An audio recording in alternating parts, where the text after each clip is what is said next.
The university hospitals, many major ones, Northwestern, Columbia, many others, during the height of COVID, they did double lung transplants on COVID patients that were on vents. During a worldwide lockdown, they got organs, they got a consent, they got a transplant team together. So when I talk about the whole moral compass thing, where was anybody on any of these transplant teams that did these? And I know I didn't know the woman, but one of the women that they did a major hospital, Northwestern, did a double lung they did 2 of them at the height. It was like a month after the peak. So not everything was opened up yet. It was still all this, we don't have a sample of, the like year and a half or whatever they said, we don't have any samples of the virus. Oh, well, they opened people up that were COVID. Just so many lies. But I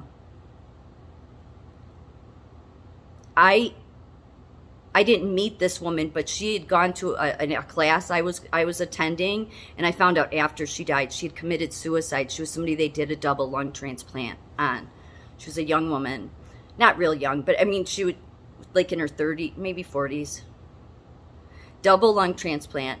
And I remember her because it was an exercise class, and she came in a mask. And it's like really hard to exercise in a mask. But I mean, in her case, because she had the double lung transplant, I understood it. But she ended up taking her life shortly after that.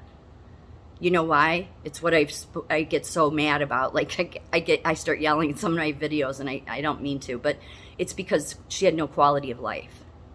Because even though she had this double lung transplant, and supposedly, oh, you have your life again, okay, and she had went through all this hell being on a vent, not allowing any family by her, any of that. Like, who consented to her getting a double lung transplant, by the way, if she was on a vent? But it was like 3 months later, she committed suicide, completed suicide. She's dead. Because she had no quality of life. So that's what I mean when I say it doesn't matter. It doesn't matter what. It doesn't matter if it's Ebola, Omicron, EKK, or whatever the new one is, EKK or EXS, whatever the hell they're calling them. It doesn't matter. It doesn't matter how deadly it is. If you take quality of life away, it won't matter, because she had no life. She had no quality of life because she went through all this, and then she gets home and no stores are open because she couldn't do any. All she did was come to exercise class.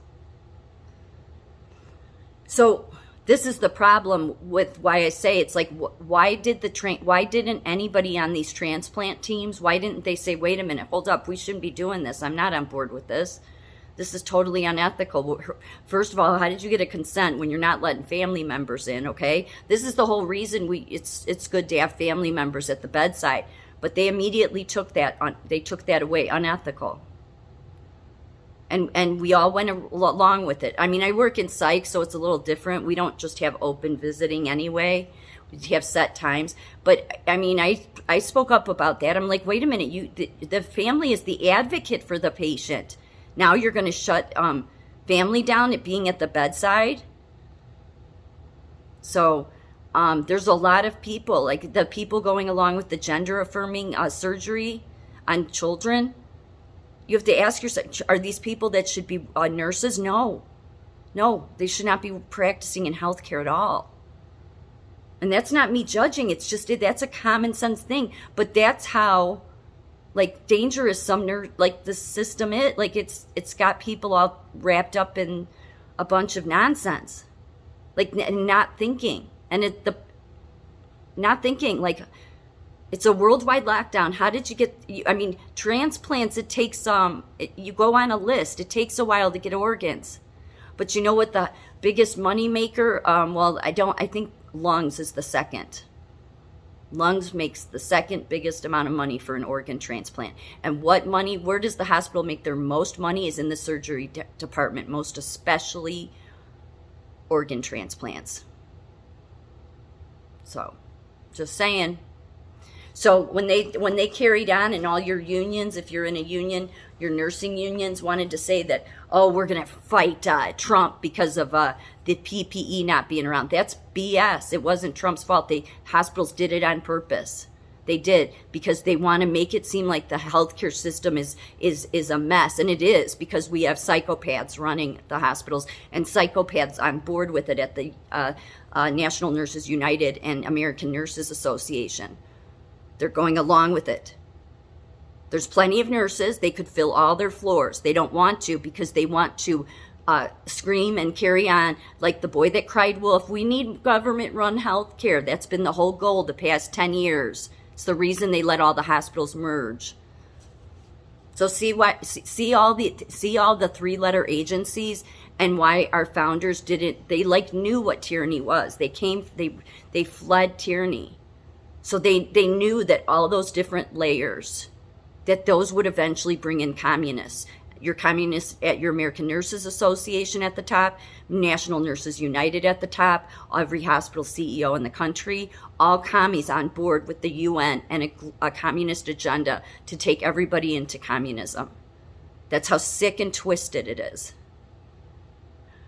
And yet, instead of people seeing the writing on the wall for all this, they just believed whatever they were told. Oh, yeah, it's okay that it's a worldwide lockdown and family can't come in. We don't know how this patient gave consent.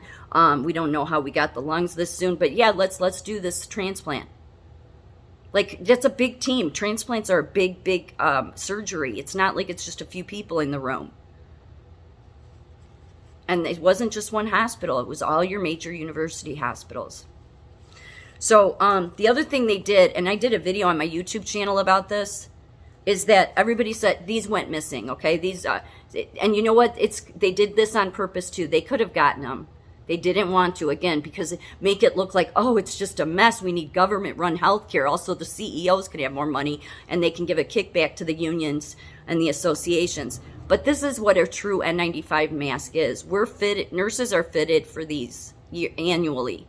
We put it on, and then they put this thing over our head, and they spray certain things in it to see if you can taste it. Because then if you taste it, it means it's not the right size. You should get the right size. This is the true N95 mask, okay? The M3. This is the metal piece here. This is an elastic. These are why you would see nurses with that big line here. What they did when they said, oh, we can't get this. We can't get all this equipment. Right, yeah. What they did is they came in with this shit instead. This is, and they have stamped on here an N95. This is not an N95. Look at the difference. I mean, it's clear the difference.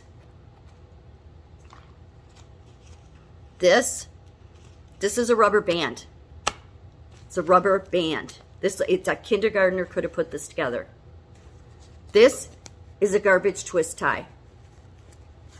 That's what this is. Look at how flimsy this is. The N95s are solid.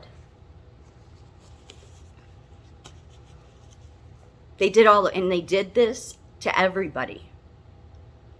This is not a true N95. It's not. It's not. And anyway, this is Venezuela healthcare here.